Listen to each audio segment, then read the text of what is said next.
And moving on, Indian Oil is diversifying its energy pathways to become a comprehensive energy company with a recent long-term gas deal signed with Qatar. Committed to achieving net zero operational emissions by 2046, the state-run oil refining company aims to strengthen its hydrogen ecosystem for environmental sustainability. A correspondent, Tapas Bhattacharya, interviewed Indian Oil Corporation's Chairperson Shrikant Madhav Vaidya to delve deeper into these developments.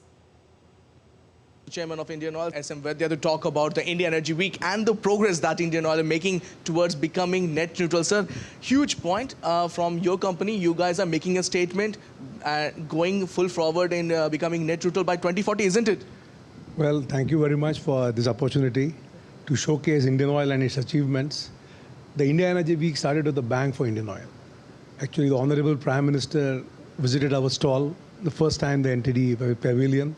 And I was able to showcase him all the activities what Indian Oil is doing, especially in the net zero and the energy transition.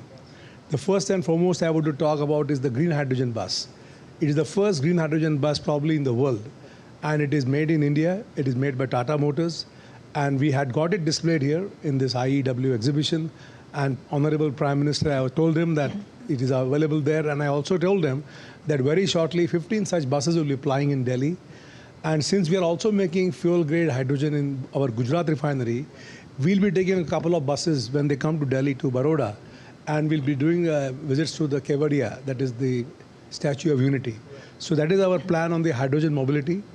As far as the other forms of transition, I think we have got the world's biggest 2G ethanol plant running in Panipat, which is from Parali, and this year we could aggregate nearly 1 lakh tons of Parali, which otherwise would have been burnt. And at the same time, I'm very happy to share that our 3G ethanol plant from the refinery waste gases has also started operation. So I think Indian Oil is making big steps because whatever projects I'm saying, they're not pilot projects, they're commercial scale projects. So I think these big statements are going to go a long way in defining the path of energy transition in India. Because Indian Oil is a leader, and whatever we do, we have to show the way. You also had a major agreement with Qatar coming up where Indian Oil again playing a major role in making India energy sufficient. Yeah, absolutely. That contract was signed by Petronet LNG, but we are one of the major off-takers from that along with GAIL. And our Honorable Prime Minister's vision is for India to become a gas economy. So I think this particular agreement, which will come into effect from 2028 onwards for 20 years, will go a long way in defining gas as not only a transition fuel, but also a destination fuel.